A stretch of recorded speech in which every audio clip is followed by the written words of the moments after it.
पुणे कस्टम्सला एक specific information मिळालेली की गांजाची एक मोठी कन्साइनमेंट ओरिसा मार्गे महाराष्ट्रात येत आहे.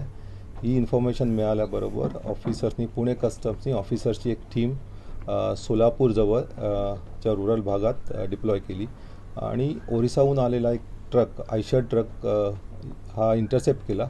या ट्रकमध्ये जेव्हा सर्च केला गेला त्या ट्रकमध्ये एक कवर कन्साइनमेंट होती ऑर्गॅनिक मॅन्युअरची म्हणजे पोल्ट्री रिमेन्सची आणि त्या कवर कन्साइनमेंटच्या खाली जवळपास 880 किलो गांजा हा सापडला गेला आणि हा गांजा NDPS ॲक्ट खाली जप्त करण्यात आलेला आहे. आणि त्याचबरोबर एका व्यक्तीला जो या गांजाचा ओनर होता, जो गांजा स्वतः ओरिसाहून घेऊन येत होता, त्याला अटक करण्यात आलेली आहे. पुढील तपास चालू आहे आणि अनेक लोकांना त्याबाबतीत काही सर्चेस पण होत आहेत.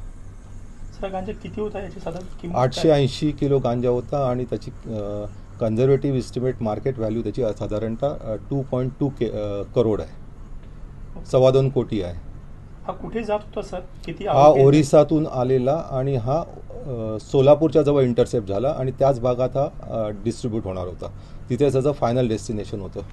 आरोपीचं नाव आणि वय? आरोपीचं नाव आहे सुधीर चव्हाण, वय वर्ष 32. हा सोलापूर जवळच्या नरसिंगपूरचा रहिवासी आहे. सर याच्याबरोबर अजून कोणी आहे त्यांना अटक केली किंवा काय मोठं? याच्याबरोबर कोण कोण आहेत, त्याच्या फॉरवर्ड बॅकवर्ड लिंकेजेस, कुठून आला माल, कोणाकडे जाणार होता, तो घेणारे कोण होते, त्याचे मेन डिस्ट्रीब्युटर कोण होते, या सगळ्याच्या बाबतीत पुढील तपास चालू आहे.